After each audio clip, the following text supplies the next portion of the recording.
This is Jake Jacobs, and you're watching Hashtag Truth. You're welcome.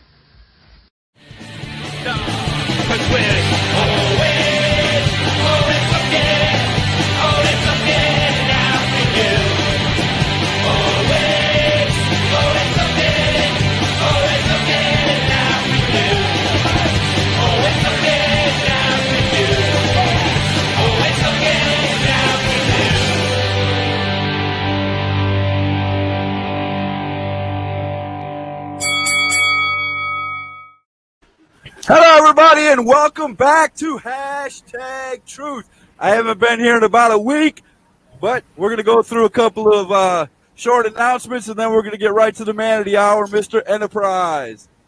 First of all, let's get to our sponsors, Griffin Painting and More. If you are in North Carolina or South Carolina, these guys have over 25 years experience doing house painting and so much more. Get a hold of Roy and Donna at 864-327-2840 for all your house painting and washing needs or anything else. Just get a hold of them. They will hook you up. They will come out and give you a free assessment of what you will pay. Another thing, right after this show, we have Thursday night Slap Down. Me and Chuck Winchester, we're going to have a lot of fun, a lot of great topics. Our WWE draft and a whole lot more coming up tonight. Don't miss that. And one more thing, the Billy Ruff Memorial Benefit Show will be this Saturday night, October 26, 2019, at the Forest City National Guard Armory. Doors open at 6:30, bell time is 7:30. $5 at the door.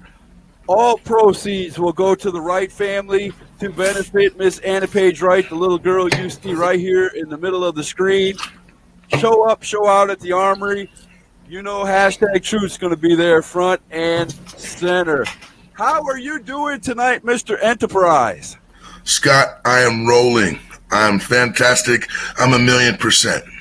How are you? So I am doing great, man. I was sick earlier this week. Had to roll on some things, but I'm back. I'm good. As everybody saw a couple of days ago, I'm my ranting self again, man. I'm telling everybody what we want to see in Indies wrestling and having a good time, brother. That's all it's about, man. Yeah, this weather change, man, too. It's like, it's hot, it's cold. Well, down here in Arizona, it's hot, it's cold.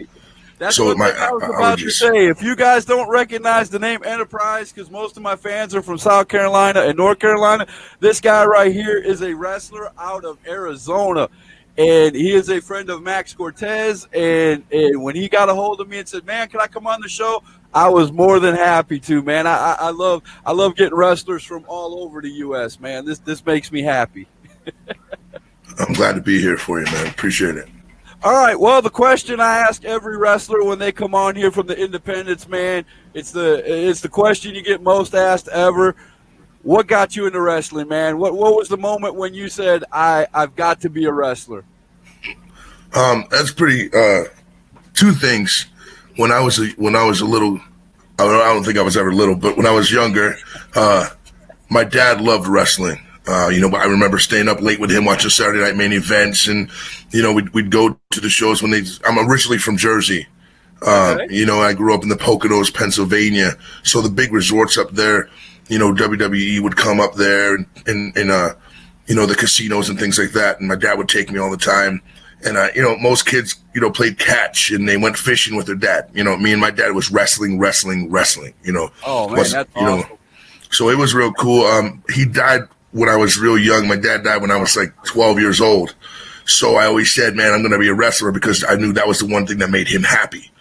For me, what I knew when I was still younger, I was hit with the guys like, Superstar Billy Graham, Haystack Calhoun, guys like that my grandfather used to, go and bring my dad to, Good old school wrestling, man. The back right. men were men. That's right.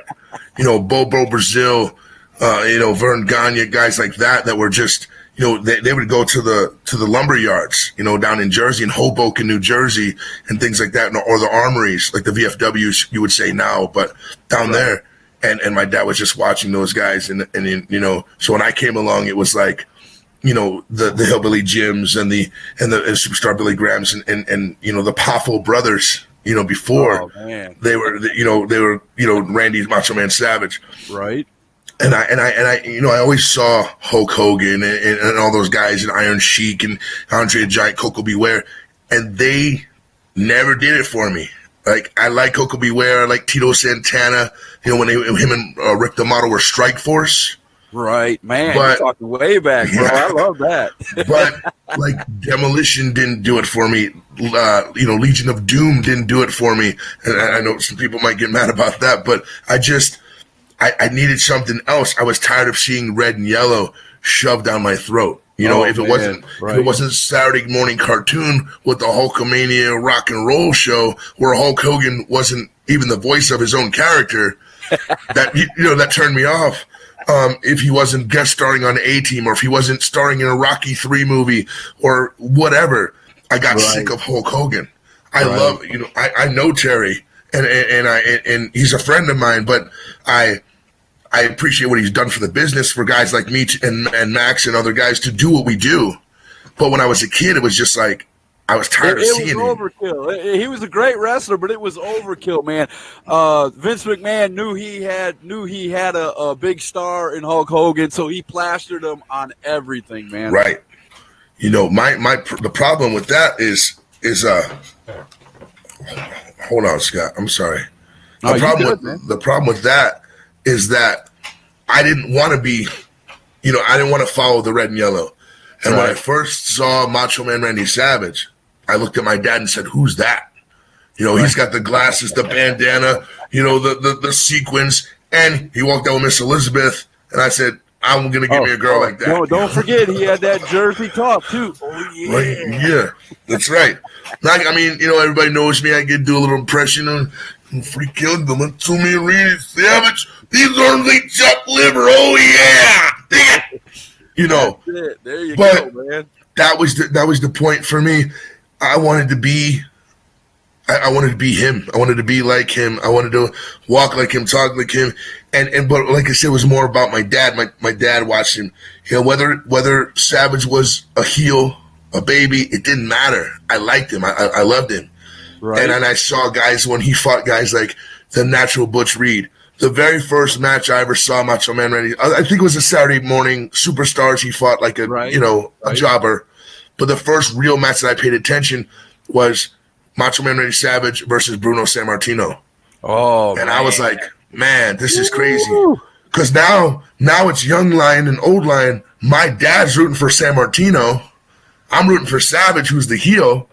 They're all they're Italian. I'm Sicilian, and my family. I grew up in a pizza place in Pennsylvania. So my dad's cheering for the old Italian guy. I'm cheering for this guy who I didn't know who was Italian, at the time. But I was just like, yeah, he's got the cool glasses, But my dad would make fun of him. Eye candy coming to the ring with him too. Don't forget that. Right. Now. It's unreal. So just that alone. Seeing my dad's face light up like the 4th of July, whenever, wrestling came on, that was cool for me. And I wanted to have that, I wanted to give that to him, So I was like, I'm going to be a wrestler. I never wanted to be a fireman, a policeman, a doctor. I wanted to be an entertainer at any rate, That is awesome. Now I got to tell you, when you told me your wrestling name, the first thing I thought of was Star Trek, and I was like, okay, wait a minute. I got to ask you, how'd you get the name? Okay, so when I started wrestling in Baltimore, Maryland, long time ago, and I was trained, I started to get trained by a guy named Ernest Dade. Let me back up a little bit. Okay. I moved out to Arizona. I grew up in the Poconos, so I was tired of the snow. So as soon as I could catch the first thing smoking, I was out of there. Right. So Arizona is from one extreme to another, Scott. There's no medium. It went from 30 below to 120. Right. So people are gonna get mad, but I don't care. I'm here with you. So I move out here. I'm 18 years old. I'm 250 pounds at the time. Just graduated high school. Okay. Didn't know what I was going to do. You know, I'm in a couple bands. I do music and stuff like that. So I'm a lead singer of a band out here called Machete Sauce. I saw that on your Facebook page. I'm going to get to that. All right. So I didn't know what I was going to do. I was going to be a wrestler. I was going to do music. What was I going to do? I went to culinary arts school for 3.5 years. So I'm a certified chef. I could cook on any greasy spoon or any 5-star cruise ship. Nice. But I choose to get hit in the head with chairs and sing for drunk people. So I don't know. I've never had it put that way, but okay. So I come out to Arizona, and this is 1999, June, July, 99. Bill Goldberg was in the mall in Arizona signing autographs. This is WCW, prime time, the Monday Night Wars, all that. Right. Macho Man Randy Savage is also there at the table next to him. Oh, man. With Team Madness. Not yellow and pink Macho Man. Not NWO Macho Man. Team Madness. Him, Molly Holly, Medusa, and Gorgeous George. Oh, man.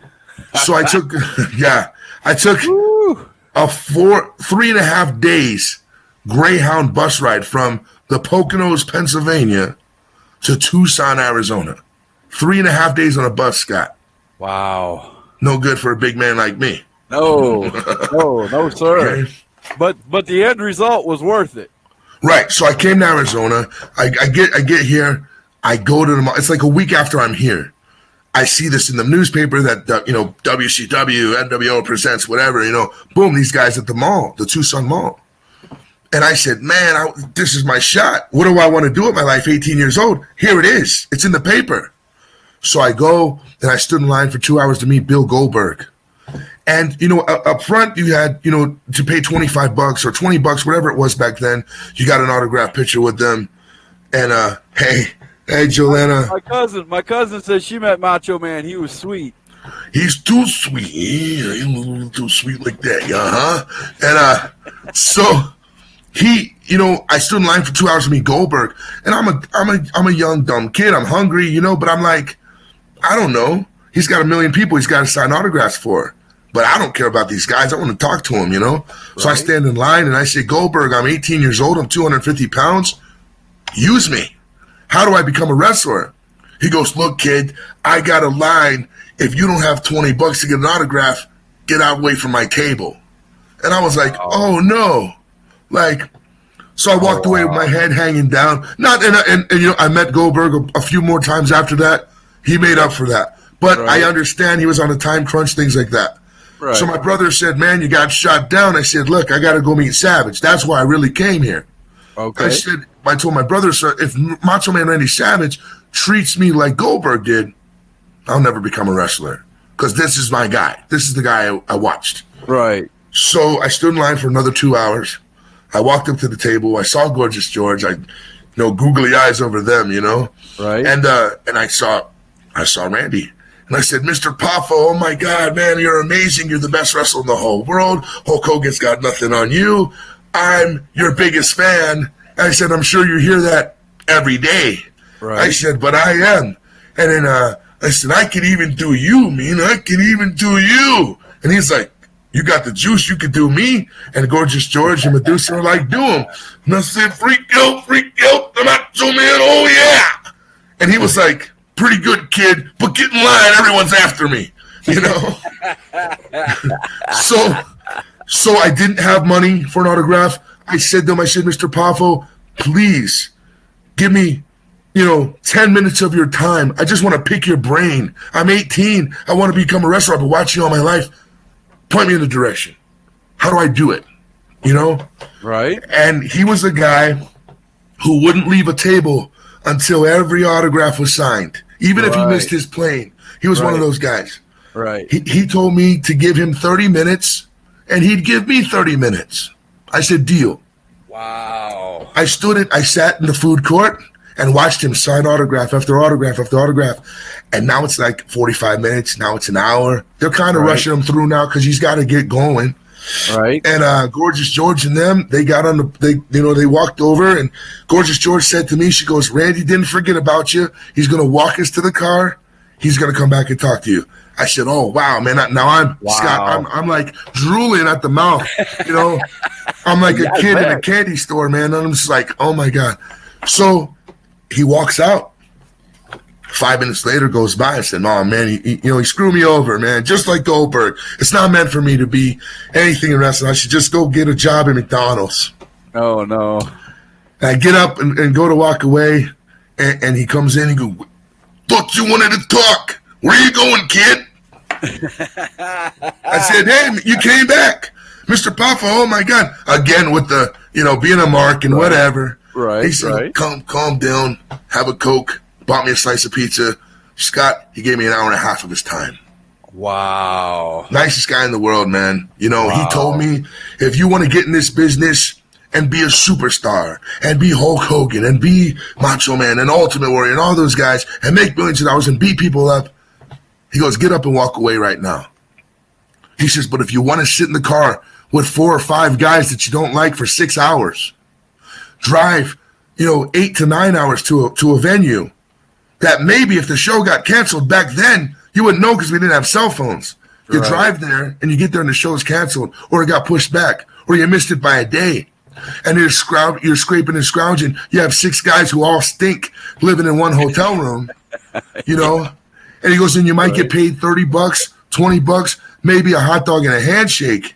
Sit down and I'll tell you everything you need to know. And I was like this, Scott, teach me. You know what I mean? So that was it. I mean, that was the end all be all. So anytime there was a show, I worked for a big picture company. I don't know if you're familiar with Olin Mills Portrait Studios. Yes. Okay, I worked for them for over almost 20 years. They're not in business anymore. Right. But I traveled around. I've been to San Antonio, Texas, Alaska, Hawaii with Olin Mills over the 20 years. Okay. So anywhere where there was an indie show, when I had time off, I would go. $5 show, $5 wrestling tonight at that Kmart parking lot. It was nuts. So I got to know the guys, and I started helping putting up the ring. They start passing out flyers. When I'm selling pictures for Olin Mills inside the Kmart store, I'm like, hey, down the street tonight, there's a wrestling show. Bring the kids. And I wasn't even a worker. Oh, wow. See, that's awesome right there. That we need a lot more people like that that love wrestling to do stuff like that. Mm-hmm. Now it's like to the point where, the shows that I've helped run out here in Arizona, even in Ohio, it's like you have to beg these kids to put the ring up.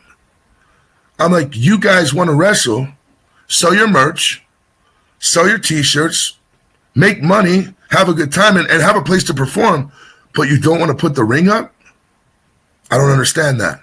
That doesn't make sense to me. Bro, that's all over the USA right now. That's all over the USA right now. It's insane. Now, I have been to South. I lived in Myrtle Beach, South Carolina. My mom is now in Grantsboro, North Carolina. She got tired of the cold, too. And she's even told me, she said, I see some wrestling shows out there. I called the promoters. It's not about the money. I want to go see my mom and my family and hang out for a few days. I said, hey, just help me get out there. We can't, we don't know who you are, blah, blah, blah. I'm not going to promise I'm going to pack your place, but I'll give you a 20-minute solid match, and the fans are going to be entertained. Scott, I'm not a wrestler. I'm not. I'm a ham and egger at best. I'm an entertainer. Right. I'm a big guy. I'm a good guy. I go out, I shake my booty, I dance for the kids, I blow kisses to the ladies, right, and I take a beating, right, and I get back up, and I get back up, and I get back up. My hashtag on my Facebook is I'm still standing. No matter what you can do, I'm still standing. I'm not the best. I'm not going to do 450 splashes. Right. I'm not going to do swanton dives, but I'll come off the top rope and go through a table of thumbtacks. I'm crazy. Hey, that gets it done. That'll get a pop for sure. Now here's my question. You said all that, but the only thing that I saw that was missing in your story was the training. Did you do any training? Who did you train with? So I trained with guys when I was in in ball. Oh, that's what I was getting. I get sidetracked. You're Scott, good, forgive man. me. You're good. So You're good. Tito Santana ran a company called I forget the name of the company. I do, but I saw Tito Santana, and he was running this like a carnival thing, and like we know the traveling carnivals go to city. Right. And at the end of the night, when the carnival rides were over, everybody that paid a ticket to come into the carnival got to see a wrestling show. Tito Santana was trying to bring it back like a sideshow of the carnivals. Okay. So that's when you have guys like local guys coming in, doing their shtick, doing their thing, trying to get over in front of the carnival crowd, because the carnival's a freak show anyway. If you can't get over there, you're not gonna. You know what I mean? Right. So once in a while, we're in these little towns outside of Pennsylvania, outside of Jersey, outside of Arizona, little I don't want to say crap towns, but just little towns. There's nothing there, so the whole town would come out, to see. And I learned some some bumps and some chain wrestling from not Tito Santana, but Tito Santana's trainers, his guys. Right. He had His guys working get there. trained. Right. So my uncle knew him because my uncle's in Jersey. Tito Santana's from Jersey. His wife has a beauty salon called Santana's in Jersey. My uncle worked at a diamond store inside the mall, and he says Tito Santana came in to get a diamond for his wife. It was their anniversary or something, 30 years, 25 years, whatever it was. All these people in the mall in Jersey are mobbing Tito Santana for his autograph. My uncle, old school Italian guy, he doesn't watch wrestling. He calls me up. He goes, "Hey, you know a guy over here named Tito Sabaducci?" I said, "Tito Sabaducci." I said, "What are you talking about?" He goes, "He does that WWF, whatever." My uncle, he talks like Tony Danza, Right. So I go, "Are you talking about Tito Santana?" "Yeah, whatever his name is." It's okay. Yeah, he's all right. He goes, "You like him?" I said, "Yeah." He goes, "Maybe I get his autograph for you. Hey, you be a good boy, huh?" I said, "Okay." So he talks to him. He goes, "Hey, my nephew likes that stuff that you do. Blah, blah, blah, blah, blah." Sends me an autograph, whatever. So I called the number. That's how I got working with the carnival. So I worked for the carnival. And at night, again, set up the ring, put up the bleachers, blah, blah, blah. And he had a night where it was the Bushwhackers and the Headbangers. Oh, man. In a tag team match. That was like the main event for the night. Macho, there you go. Oh, yeah. Right? Macho Man Randy Savage, heel Macho Man, was a referee, special referee. Okay. He didn't call it down the middle. He was fast counting for the Headbangers. Not seeing, looking over here, eating a Slim Jim, when he's supposed to be, watching them. The Headbangers are choking the Bushwhackers, and Luke and Butch are over there, and they're just, he's healing it up, Right. So they told me, they said, my gimmick was because I told him, I said, I knew Macho, I met him here in Arizona. Tito Santana said, "Hey, this guy?" 3 years later, Scott, it was 3 years from the time I saw Macho Man, and he remembered me. I said, "Mr. Poffo, you remember me?" He said, "Tucson, Arizona? Oh, yeah." So that to me was like, who the hell am I for that guy to remember me? He meets people every day. Right, no doubt. That's good, though, man. That's good. It was that cool. Had to make you feel good. It was cool. So the very first time I was in the ring, Tito Santana said, "Here's your gimmick. You're going to be the crazy fan outside the ring. And anytime Savage is doing an interview, he's a special referee, he's in whatever, you're going to jump him." Why am I going to jump Randy Savage? He's the reason I want to become a wrestler. Well, you want to get his attention.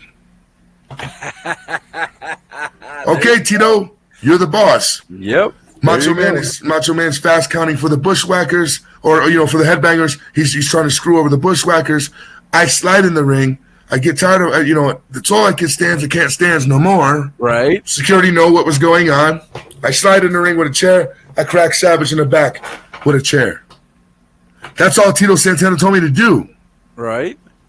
First thing in the ring. Now, Macho Man turns around, takes off his glasses, with those crazy eyes, right, and punches me right in the face. He's not going to let you hit him with a chair and Right. walk away. You know what I'm saying? Yeah, down I go, and I'm like, oh man. So that was just stick. Every town the carnival went to, every time I would jump him. Every time you did something illegal or whatever for the bad guys, you jumped in and looked like a concerned person out in the crowd. Right. And it was the yellow shirt security or the lime green shirt security. Right. They're all workers. They're guys. They come out. Oh, we got a taser. I'm throwing them around. I'm beating them down. This guy's crazy. Call the police. The cops come out, but they're not real cops. Right. It's all a stick. And then they arrested me one time, threw me in the back. It's whatever. A fan got mad because he thought he didn't know I was part of the show. He thought I was a real fan trying to get over in the ring. So as the cops, the phony cops arrested me and took me to the back, took a beer can and punched me right in the face with it. Split me open. Dude. That was called getting the hard way the first time I ever did that. Wow. So, man, see, I was about to ask you because it's one of my favorite questions to ask all wrestlers in here. What's the craziest thing you've ever seen as a wrestler, other than being cracked in the head? What was the craziest thing you ever saw as a wrestler at a wrestling show? When I was in Ohio and I wrestled, well, I can't even say it. There's a lot, Scott. There's a lot. Just pick one. Pick a good one. I love the stories, man. Because, me and Max Cortez, he's in the Mayhem Mafia. Right. That's his little stable. Right. When he's in Arizona, I'm part of the Mayhem Mafia. Okay. So maybe Mayhem Mafia Arizona division. I kind of run that down here, but I don't have a crew that wants to join that and be part of that. There she is. What's up, Joyce? She's our super fan, man. She's awesome. So back home, me and Max, we're friends now, but we weren't always. Right. So there was times when we would have wars in the ring. The match is over. I beat him. He beats me. One of us is mad. We jump each other. His manager, Miss Felony, she jumped on my back. I throw her down. You throw her down, Max is getting more mad. Right. He's hitting me with kendo sticks and things like that. We're fighting. We're bleeding. We're fighting. The crowd's going nuts. We're fighting in the crowd. We're fighting in the stands. They send out like 4 or 5 guys to break us up. We're fighting them. Now, me and Max are fighting, and we stop fighting to take out the other wrestlers that are trying to break us up from fighting. Right. And then once we bump all them, we go back and start hitting each other. It's insane. Madness, man. Madness and mayhem is crazy. But see, that would be something I would love to watch. That would be something that if I saw at today's show anywhere in my area, I would flip for that, man. I would pop big time for something like that, But a lot of times, they'll fight, they'll break them up, and then they'll do a promo or something, and then, 2 weeks later or a month later, they'll actually get to the fight. Right. You know what I mean?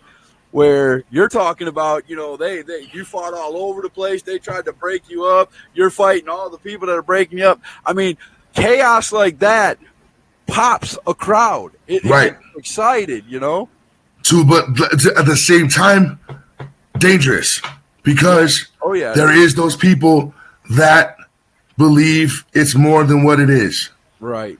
I mean, I love this sport. I love this. I've heard stories from bad guys had to leave. And I say bad guys because everybody gets mad when I use the wrestling terms because I'm not a wrestler. Sure. The bad guys leave and there's people out in the parking lot with guns, weapons, stuff like that. To me, that's insane. Because I'm a fan. I love wrestling, but I would never – I don't care how much I hate a wrestler's gimmick or who he is or what have you. I'm not going to shoot the guy when he walks out, man. The guy's trying to make a living. Hello, I'm not dumb. But you got these people, man, that and I hate to put it this way, but that's how I feel. You got these trailer park people who just no sense at all up here. A few marbles rattling around, and they let them walk, free. and they're gonna meet you outside with a gun in their hand, trying to shoot somebody. You know what I'm saying? That's crazy to me. So, I have two quick things for you. Is that's dangerous? How you're. David Cody said, "I pop if you're chewing bubble gum." Hush, David. Go ahead, man. So, the problem is, Scott, is that we want the crowd to pop. I want them to pop and then get to another level of pop city, where they can't pop no more. Like, they're already here. And when you could get them here, it's insane. So, the problem with that is that the people that aren't wrapped too tight, the people that don't know that it's a gimmick, the people that think it's real, is we wrestled one time outside in Phoenix, Arizona. I'll say 1,000 people were there. Maybe give or take 100. Right. But it was nothing but kids. It was a fun show. Right. But I call it District 9 because it wasn't in a park. It wasn't at a high school gym. It was just out in the middle of nowhere. It was in an apartment complex that is off the beaten track of Phoenix and Glendale, Arizona. It's in a way bad part of town. Oh my goodness! So you're in the hood. You're in the hood. Yeah. Doing a wrestling show in the middle of a large complex. Right now, but here's the kicker: the dressing room was 2 apartment buildings put together. Like there's no AC. We're in an empty house. The water doesn't work. We're changing, and if you know what a locker room smells like after guys been wrestling, So I'm like, what is this place? District 9? Like, please tell me you at least had a working toilet somewhere in the area. We did. I mean, they had, other people were letting us in their house. Like, they came out of their house, brought little coolers. Go to the bathroom. Who are you? I'm a wrestler. I'm wrestling. Yeah. Okay, you can use my bathroom. Yeah, it's crazy, man. It was insane. The kids loved it. I mean, we had a blast, but it was kind of sketchy when we got there. I can see it now. You're wrestling somewhere else there in Tucson or something. Some kids out in the yard say, "Hey, Mom, that's the guy you let go to the bathroom in our house." It was insane, bro. It was totally insane. So that there. And so that's the Phoenix story of location of a venue. The other one was I was in Cleveland, Ohio for CWA. Okay. What's up, Jordan? How you doing, buddy?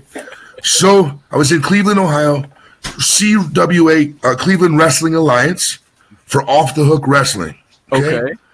Well, it was Cleveland Wrestling Alliance. The name of the show was Off the Hook. Okay. Wrestled in a Kmart parking lot. Middle of the road. This is Cleveland, Ohio. Middle of the road. A Saturday, Sunday. 1,000 people, 1,500 people in the Kmart parking lot.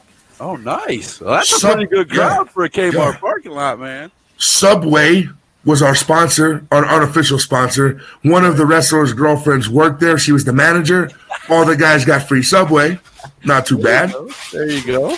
So this is you wanted like crazy story, right? Like something that's bad. Yeah, something just off the wall, man. So the venue in Phoenix was crazy, and then now in Cleveland, what was crazy was that you know who Gmo and Psycho Mike are? No, you're gonna have to tell me about them. Okay, they're the longest reigning tag team champions in Cleveland. Okay. Me and Max fought them. Me and another partner of mine fought them.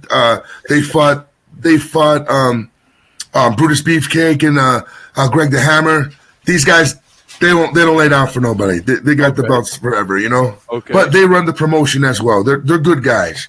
Okay. And what happened was, before I worked for CWA, I was the champion at another company in Cleveland called UWE, Ultimate Wrestling Entertainment. Okay. Some of the guys, you know how this thing goes. It's like old school with territories and stuff. This guy used to work for this company. This guy's now I don't want to be crude or rude, but this guy's banging this guy's girlfriend. This is hashtag truth, brother. It all comes out. You can come out and say it. Man. All right. We are uncensored. So this wrestler's fucking this guy's girlfriend, blah, blah, blah. He used to work at this company. I don't know that. I'm coming from Fremont, Ohio, 2 hours away. I just want to go wrestle. Right. I was in the wrong car at the wrong time. I pulled up with UWE. I said, hey, where we're going? There's some, those people at the Kmart parking lot. I said, yeah, we're going to go to that wrestling show. I was like, oh, is that where UWE is at? And they said, no, that's CWA. I said, aren't those your guys' rivals? He said, we don't care. We're pulling up in 3 carloads. Oh, okay. So they're going over there. They're gonna do the WWE going to WCW thing. Invasion type deal. Now they have this banner that they're hanging out the window that says UWE wrestling, and we're driving around the Kmart parking lot trying to bring people to our show from CWA. I don't know this. I have my gear bag with me. So you're just driving around and they're trying to steal fans to go back to the other show. Right. So I'm like, cool, we got 2 shows today. We just set up the ring over there. Now we're going to this parking lot to go either see another show or pick up a guy from that place. And the owners come out of CWA and they start chasing the car with baseball bats and everything like that. They're like, get out of here with your cheap flyers and whatnot. And I'm like, why are these guys chasing us? Oh, it's a gimmick. It's part of the show. They're like, no, we hate these guys. I'm like, man, you put me in the car like this, man. So I jump out. I said, stop the car. I jump out of the car. I say, hey, we don't want no trouble. We come in peace. That was not a good move. That was not a good move. The whole locker room comes out of this Kmart, of this makeshift locker room they had outside the Kmart parking lot. A worker named Cucamonga, big African gentleman, about 7'2", 300 pounds. He comes barefoot. He comes running down the parking lot, and he chops me in the face. Oh. He's like, get out of here. You guys, get out of here. Get out. Oh, his man, which I didn't know, was the Iron Sheik. The Iron Sheik is there, drinking beer, smoking weed, laughing it up. He sees this. He's like, oh, Sheiky, baby. These guys good. These kick their asses. Fuck these UWE. And it's like, so you guys basically gave him a show outside of a show before you even got to your show. Right. The fans thought it was a part of the deal. Right. And like, these guys are coming at us and they're hitting me. It's not, I'm like, all right, cool. We're going to do this little angle. There's 5 of us against 20 of you, but the underdogs win, like a Rocky story. And these guys are punching me for real. And they pulling knives and these guys are pulling, it was crazy. Wow. So our show, unfortunately, wasn't at a Kmart parking lot. Our show was across town at a swap meet, and the ring was right outside of a strip club. It gets better. Oh it gets better. So at 11 o'clock in the morning, when the strippers are walking in to go to work, I'm like, hey, what do you guys got going on over here? Wrestling show. Well, do you think that we could walk your wrestlers to the ring so we could bring more people into our club? Sure, why not? Oh my gosh, man, that's great. So you guys basically had strippers over there. They could have done like the round things, like they do in boxing or something. Come out, Right, UFC type stuff. But they were walking the wrestlers to the ring. Oh, that's great. So they had arm candy walking to the ring, every one of them. So now the owner of the strip club is yelling at the owner of UWE because his bar is open and there's no dancers. And then you got the cross rivals coming over there to beat you up because you invaded their territory. And I mean, I can imagine how chaotic that night was, man. Insane. After our show, I went back in another car that didn't have a UWE banner on it. Went and talked to the promoter. He said, oh, man, it was cool. It was great. It was cool. It was all part of the show, baby. I'm like, what? Yeah, I look back at the guy. And almost broke one of my jaws, and you're going to tell me right. that was part of the show? So he tells me, he goes, I like the way that you fought and stood your ground. There was like 8 of you against 30 of us. He goes, why don't you come to a real company and to wrestle, they can come too. So the company that I was champion of, 2 weeks, I won the belt. We did that show. The company folded, and we all went to CWA. enjoying. Wow. Crazy. Now, wait a minute. Now, I asked this question earlier, but I'm not sure if we covered that. How did you get the Enterprise name?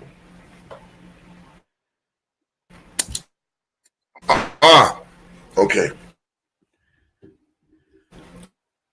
So when I came, I wanted it to be like, remember how Goldberg, he had the winning streak, Yeah. that undefeated streak. Right. Lost you, Scott. I'm still Hello? here. You kind of freaked Oh, here out you on are. your end. So and Goldberg had win streak, There you something go. different.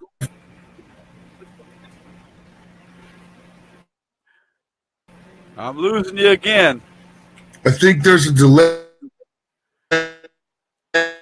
Yeah, there might be a delay because of the distance or something.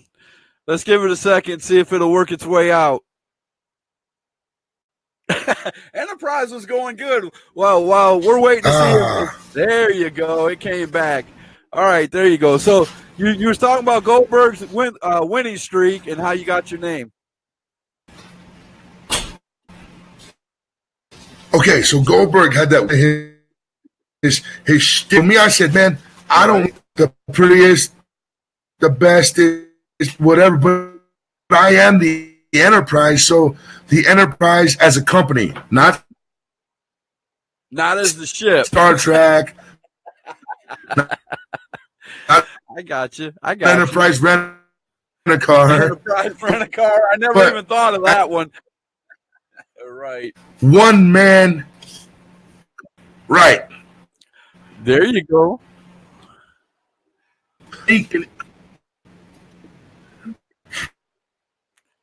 Jim Posey wants to know, do you ever I wanted to go into a company or over on the East Coast and win every single trophy.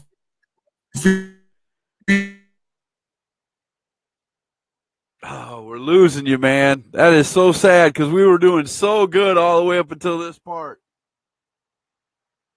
Still hear you. There we go. There we go. There we go. David Cody said it's hard to get signal out there where Area 51 is. That's right. The aliens are taking over, brother, out here in Arizona and Mexico, man. Area 51. But so that was my stick. I wanted to come in any company I want, win every single belt. I wanted to win the tag team belts by myself. I wanted to win the championship belt by myself. They have a TV title, I'm winning it. Women's title, I don't care, I'm taking it. Hardcore title, I want it. I was going to be the Enterprise, of wrestling. I am this business. I am this company. I am the Enterprise. I like it. That was the gimmick. Well, we are at the point where we are at our last segment of the show, brother. I told you about this before we came on air. Okay. I'm going to put the little thing up here because everybody likes to see it. We're going to hit name drop. You can shoot, say good, bad, foe, friend, what have you. I'm going to give you 5 names, and you tell me what you think. You have mentioned, I think, 3 of the 5 names that I'm about to give you during your stories. So it's not going to be too far-fetched. Name number 1, G-Mo. Friend. Did he wrestle with you? Was he a foe? Did you fight against him, or? G-Mo is the owner of CWA. Oh, that there company. You go. See, the company. That all tied in, didn't it? Yeah. All right, you talked about this guy, Psycho Mike. Okay, G-Mo and Psycho Mike are partners. They're called Theater of Pain, and friend and foe, I should say. Friend and foe. I was going to say, because you said you had a lot of nasty fights with them guys, so yeah, that's pretty cool right there. I like that, how all this is going to tie in. Now, this guy I didn't hear come out of your mouth. This one I'm kind of interested in listening to. Family Guy. Speechless. Good or bad? Let's just say wow. Okay. We'll leave it at that. All right. Name number 4, Bobby. I believe I'm pronouncing the last one. Bobby Modell. Good guy. Very good guy. Very good guy. He was my partner when Doink the Clown was there, and It was crazy, man. Now that's one guy that I love, man. The original Doink. The original. Yeah, this wasn't the original. This was Preston Steele as Doink the Clown. Okay. But Preston Steele and as Doink the Clown and Bobby Modell had like this feud going, and and Bobby Modell, you know, they come out and the whole locker room came out and broke them apart, and I was part of that, and I got to be lucky to do that with him. That would be really cool, man. And the last one, and you got to give us more than friend or foe. I know there's some stories here. You got to give us one good story. Max Cortez. All right. Mad Max. Mad Max Cortez, my brother from another mother, my friend, and my foe. Like I said, you know, we beat the hell out of each other, and we also tag team. So the most recent story is 2 years ago, I had Mayhem Mafia come down here to Arizona. And in the gimmick that was going on in HIW, High Impact Wrestling, this company I've been with for 10 years out here,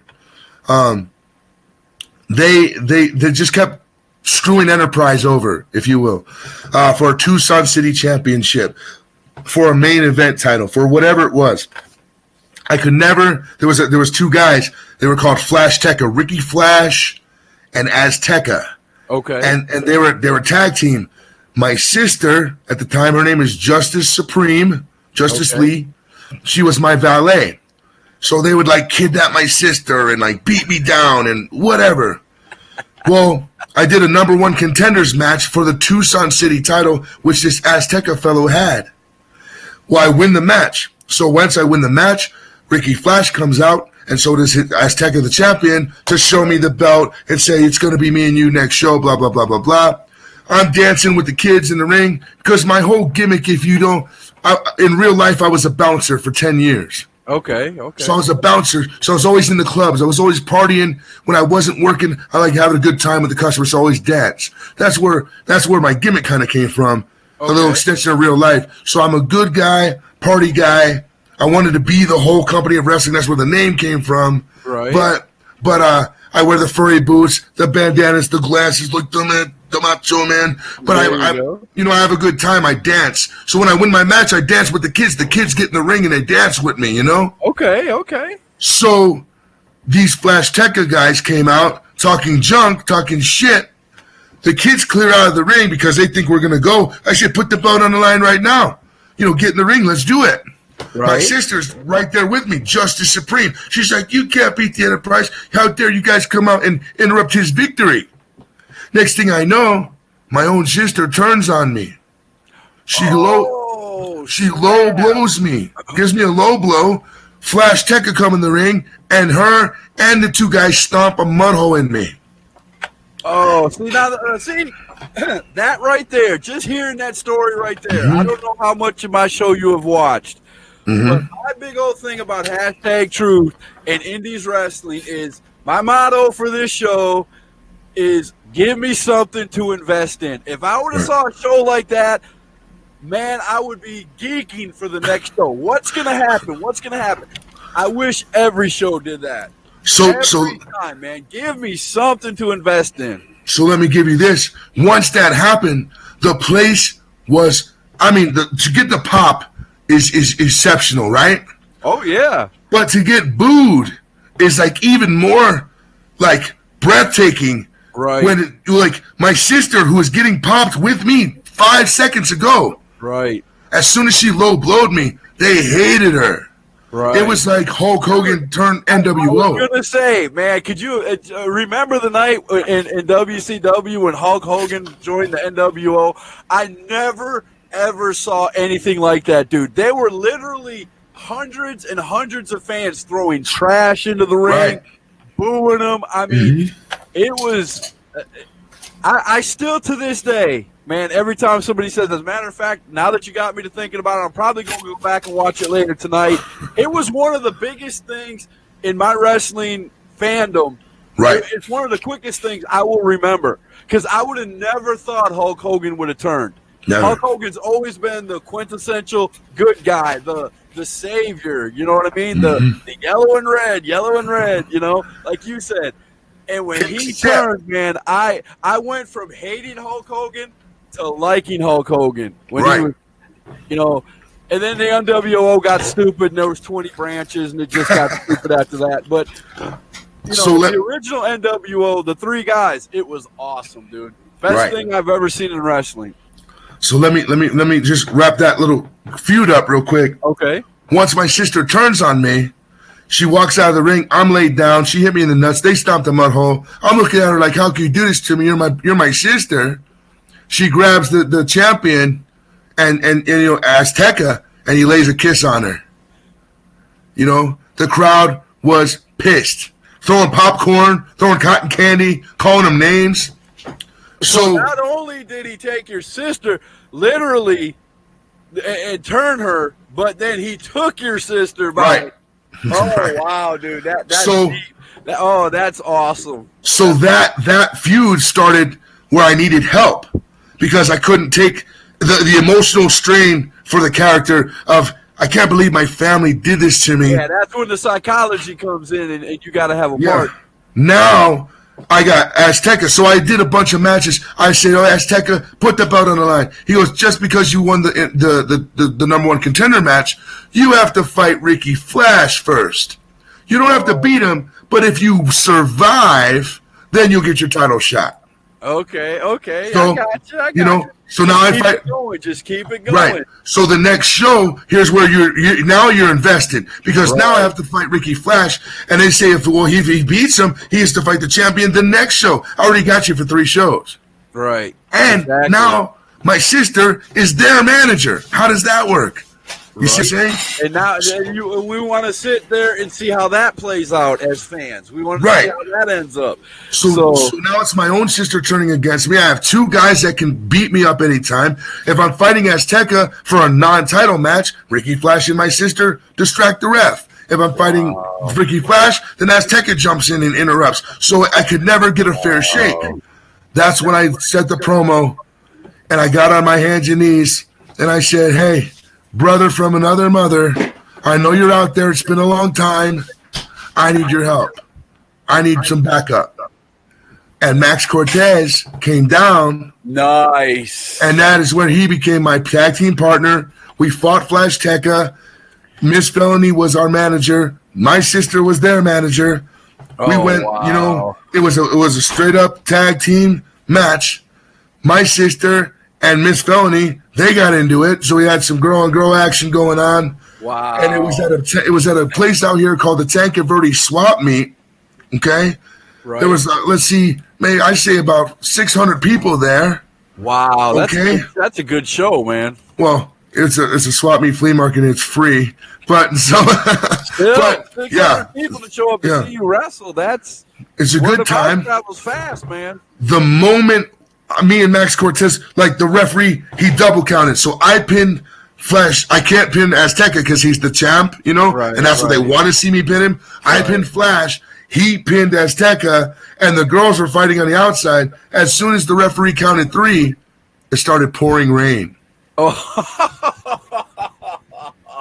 So now all these kids, God was helping you out, bro. All these kids want autographs and stuff, and me and Max Cortez will sign the autographs, but like I'm trying to sign the autographs and the ink is running and this little girl's crying and I'm like, I don't know what to do. I'm sorry. Oh man, that's crazy, dude.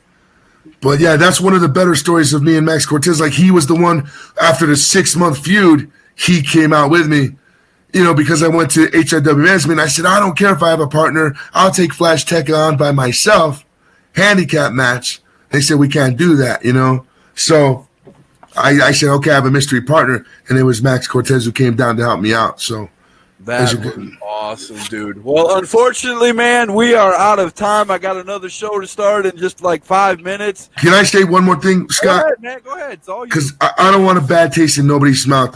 I appreciate everybody in every place that I've wrestled in Baltimore, Maryland, Ohio, Tucson, Phoenix. I've wrestled some places. And I want to thank everybody who's given me a shot, who's given me the opportunity to do what I love to do. Because I said before, I'm not a wrestler. I just like doing it in the ring and doing my thing. I'm an entertainer. And thank you for the guys who work with me to make me better than what I really am. And lastly, Scott, well, not to you. Let me go back to name drop. Okay. Family Guy. Okay. I miss you, brother. We had some good matches. We had some shit matches. But all in all, Family Guy's a good guy. Now, before you leave, I want you to do one other thing, man. You said you're a lead singer of a rock group, man. Here's your time right here. I know we're over in South Carolina and you're over in Arizona, but you never know. Somebody might end up in Arizona one day, man. Tell us how we can see you. Okay, so this is my band right here called Machete Sauce. I'm wearing the shirt. See, I was ready for you, brother. There you go. Okay, Machete Sauce. Rock and roll with flavor. We do covers. We do originals. We do everything. Check us out on Facebook, www.facebook.com/Machete Sauce. You could also go to www.machetesauceaz.com to the website, see where we're playing. I played Phoenix. I played Tucson. We play the big casinos out here. We just need that one person to hear us, man. You know, I'm getting too old to get hit in the head with chairs, so singing's a little bit safer. You know? Well, that all depends on where you're playing too. Yes, sir. You all seen Roadhouse, right? They were playing behind fences. Right, no doubt, man. You get in the wrong place playing the wrong music, man. There ain't no telling what'll happen. But, brother, I appreciate you coming on #Truth, man. And like I tell everybody else, you are more than welcome to come back. I love the stories, man. I know you got plenty more. So one of these days I might hit you up in the near future, man, and say, hey, Entapryze, come on back. Let's hear some more, man. I got one more thing. I'm so sorry. I'm watching the clock count down to the freak out. Oh, yeah. But I think Posey was one of the gentlemen that asked the question, do I ever come to South Carolina? Yeah, hey, man. It is right here. Hey, man, Jimmy Posey, you are out there, brother. Let me know. I'm not there. You know, talk to your local guys out there. Talk to your local promotions. Tell them you want to see me. Tell them you want to book me. Get me out there. I would love to come and perform for you fine folks down in South Carolina. It'd be a treat. Plus, I get to see my family that's in North Carolina. You know, anybody that's listening in the sound of my voice, you want to see the Entapryze, come out, see what I'm all about in your local town. Hey, hit up your promoters, man. Tell them. I appreciate it. Do that, man, because I'd love to see you over here wrestling too, man. That would be something awesome. Where are you at? You're in. Where are you at, Scott? I am in a small little covey in South Carolina, right on the North Carolina border, named Chesney. Okay. I go see most of my wrestling in North Carolina. So okay. Cool, yeah, man. This hour kind of blew by, man. It was like, yeah, it blows by really fast when you're having fun, when you're telling stories. That's why I always tell everybody, man, you're more than welcome to come back, because I know you got a lot more to talk about. It's fun. Next time we'll talk about the road stories on the road. There you go. Hit me up, man. I will hit me or Chuck Winchester up. He's the guy that does my booking too, and we'll get you on at another time, man. I'd love to hear more stories, bro. I really would. This was one fun hour, and I want to get your buddy Max on here. We've tried to get him on here twice, and his work and me being sick, and we haven't been able to hook it up. But man, get a hold of Max and tell Max we really want him on the show, man. Tell him it's easy. Tell him it was a breeze. It was a breeze, brother. All right, man. I appreciate it. We'll talk to you later. For everybody else, we will be back in just a few minutes with Thursday Night SmackDown. If you're just now tuning in. Thank you, Entapryze. I really appreciate it, man. We'll catch you on the flip side. If you don't know that Entapryze is not a spaceship, he is a great wrestler, then you don't know Jack. And that's the #Truth. We'll see y'all later.